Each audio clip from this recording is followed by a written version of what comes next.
So, you want to print my Bamboozler 14 Mark 1 now, do ya? Okay, so first things first, of course, you have to print out all of the 3D printable parts. So if you go to any of the 3 links in the description, you can find all of the files below. I have provided 3MFs with all of the settings that I use to print these guys out already set up, so I would highly recommend that you use those. But I've got the step file there as well. You can break it up yourself. But either way, here's a list of all the parts. Now, the main by itself consists of a bunch of these green and beige parts, as well as a couple of these. They're named pretty simply. We have 1, 2, 3, 4, 5, 6, 7, 8, 9, 10, and 11. So essentially, they're all named after the number that is bumped out on one of their faces. And indeed, that is the order in which we will put them together. So hopefully, I made that as simple as possible. But other parts, we have the handle, top and bottom, and middle. Keep in mind, I did mess this up. This is supposed to be beige. It will be fixed in the actual final upload. You've got 10 long pegs, 2 short pegs, and 2 circular pegs. These are slightly different. You can see that there is a fat triangle there, and this one's got a deeper triangle. So keep those straight. There's the middle of the handle. Here is the sight main body, the sight small screw, the sight big screw, the sight long pin, and the sight short pin. All right, editing Carl real fast. There's a couple things I wanted to add in.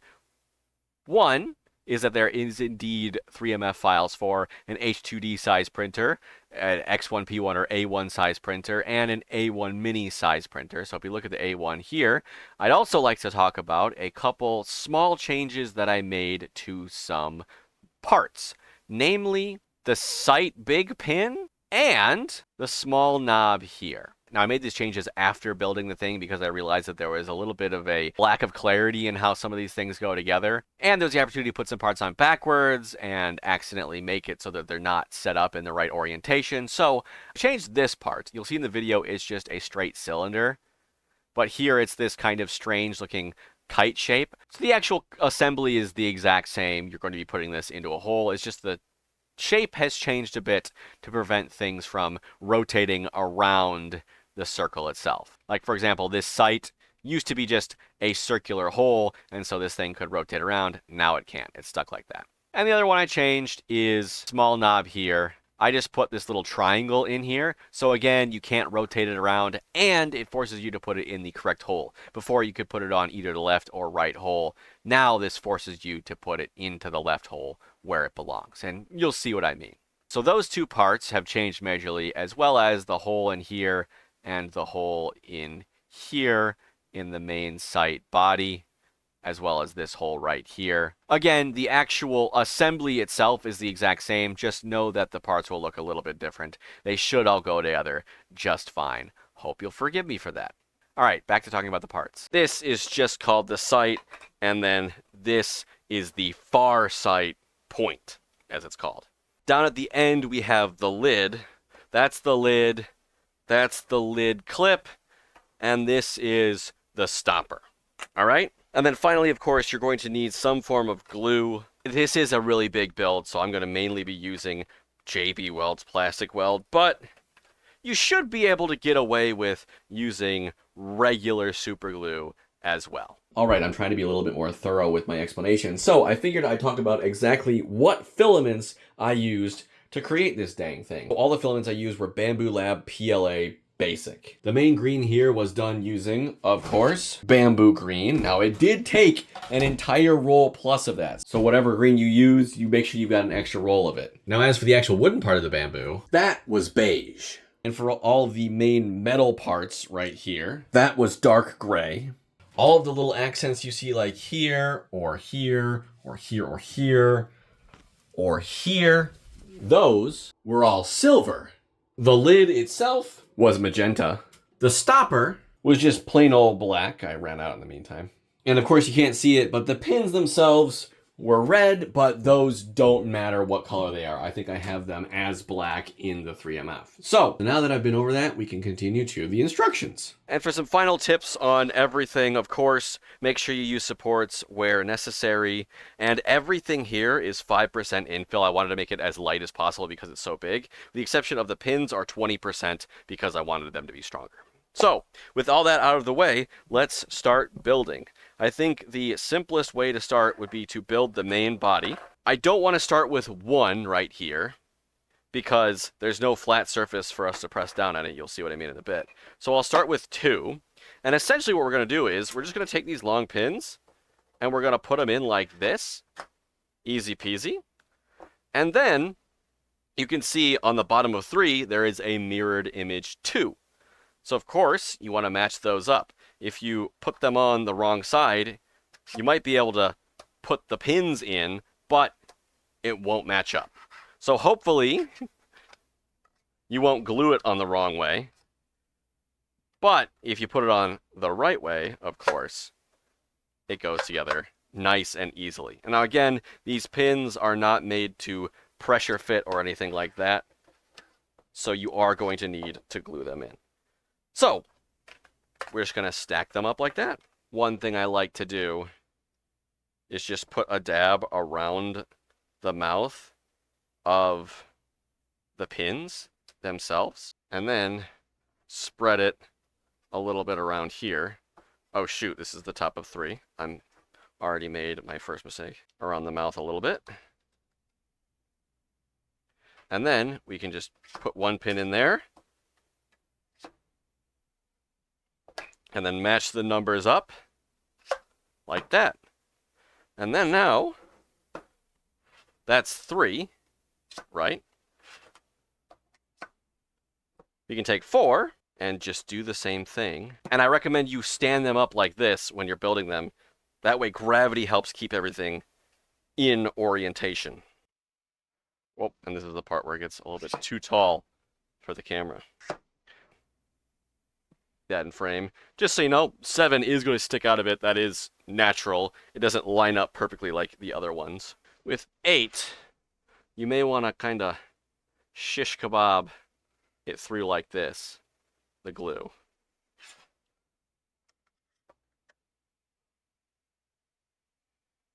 To make sure the pins are all the way down. And here comes 9, and then 10. And then finally, for the piece de resistance, we can cap it off with 11. And 11, again, is the one that has the reversed 10 indented into it. And so we'll put some pressure down on that, and then we'll let it dry for a bit. We'll let it set. Attach this on the far sight. The knob here, this part, goes towards the end, but it is set up such that you cannot physically put it on in reverse. So don't worry. If it's not fitting on, that probably means that you need to put it on the other way around. Putting this on while it's drying can help to make sure that these parts stay together properly. If you've maybe let them drift apart a bit somehow, this can make sure that they're nice and spread evenly. However, if it's not absolutely perfect, if there's maybe like a little bit space in between 2 parts, it's not going to be an issue with the assembly, although of course you want them all to be perfectly together because it just looks better that way. So, let's let this dry. All right, now let's get started on something that we can do while that is drying. The actual handle itself. This is number 1. This is piece 1. And then you have the handle middle, and the top and the bottom. I forget which one is specifically is the top and which one is the bottom. But the thing is, I don't need to remember because you can only put it together in the correct way. Let me show you how that works. Let's get some more glue. It's a little bit. Now you can take piece 1 here and the middle. This is perfectly symmetrical, okay? So it doesn't matter which way you put it on. It'll go on perfectly either way. But what you're going to do is you're going to glue up the bottom of the ring here and take notice of which ring it is. If it's got a wide groove or a narrow groove. Now it's got this wide groove in there. So we're going to look at the side that has the wide groove in it. This has got a wide groove. This has got a narrow groove. And we're going to put that in there so that the groove lines up. And then we're going to insert the middle part in there like that. And now that that's done, we can glue up the other ring and then stick that in there and line up the triangle, the groove with the slot, okay? Like that. And before that glue dries, we can glue the top and the bottom on. So again, roll around the glue. Load that in, and then you can line it up and stick it on there. And again, this will only go on the right way. It is impossible to put it on the wrong way. Now you might want to keep something heavy on this. Here's something mildly heavy. To just keep that lined up while the glue dries. And now, while that's drying, let's move on to the lid. This one's pretty easy. You can take the lid and take the stopper. Throw some glue in the groove in the lid. You don't need a whole lot. Line the stopper up so that the side with the groove is down, and then just put it on right there. And then there you go. And now, this is probably one of the only pieces where you can put it on the wrong way. So here's the lid clip. You're meant to put it in like this with these two rivets facing the same way as the stopper. So you can just kind of insert it in so that the grooves line up. Technically, you can insert it in like this, but it just looks so weird, and it's just so clearly not the way to do it. I hope you won't mess that up. So you could try dry fitting it in like this to start, to make sure you got it. Be careful not to put it in wrong and snap the thing. If you do, well, you have glue, so you can repair it. Like that. You don't even necessarily need glue to keep it together, but I will just because. I got some glue left, you know. May as well use it. So that should sandwich in there real good. Okay, so now for this part. You take the big main body, and what you're going to do is you're going to take a look at the side that's bumped out right here. Okay? And we're going to take the long pin, all glued up, and start by sticking it the rounded side in first. And then we're going to take the actual sight, stick it in there, and thread it through. And then finally, we're going to stick the knob on right here. And then we're going to hold that together while it dries. Hold it together nice and straight up. Ta-da! So we can just kind of set this on the lid to dry like that. Look at that! And then actually, we're going to take a break to let everything dry. Okay, now that we have all of that together, it's time to add the finishing touches and assemble it all. We're going to take our main body and we're going to place it down like this. And now, oh boy, we're going to balance it up like that, and we're going to put our main sight on. So it's essentially just going to fit on like this, and we're going to take our small screw and our small pin, and we're going to put the small screw on the opposite side as the big knob here. You want to make sure? Boom. And then our small pin is going to go on the same side. Make sure you get the rounded edge in first. Now we're going to insert those in and glue them in such that they fit in these round divots here. Okay, I'm going to put this on here. Get nice and low so I can line them up there and in there. And I'm going to get it nice down there. Make sure it's properly in the hole. All right, now let's move over to the side here and glue this in. Got a bad angle here, but the rivet side just fits perfectly in there. So if I show you like this, it fits perfectly in there, like that. Boop. Not really pressure fit or anything, but it just fits in like there. So we'll glue that. And then you're just going to need to hold this until it dries. I've put something under there to brace it so that it doesn't fall, so that I can dry like that. And the reason I've done that is just I want to put the last piece on before my glue dries, before this glue dries. But I would definitely recommend you just hold on to it or use some form of fast activating glue in order to put that together before you do this. Because let's do the last part. Now, be very careful. This is a part that you can screw up. Just to make this easy to 3D print, both sides of this are indented ones. So make sure The one is indented on this side, on the main body. The one is indented on the same side. If you mess it up, it might be a little bit twisted, but it won't be a huge deal. It should be very obvious when you put it on if there's a problem.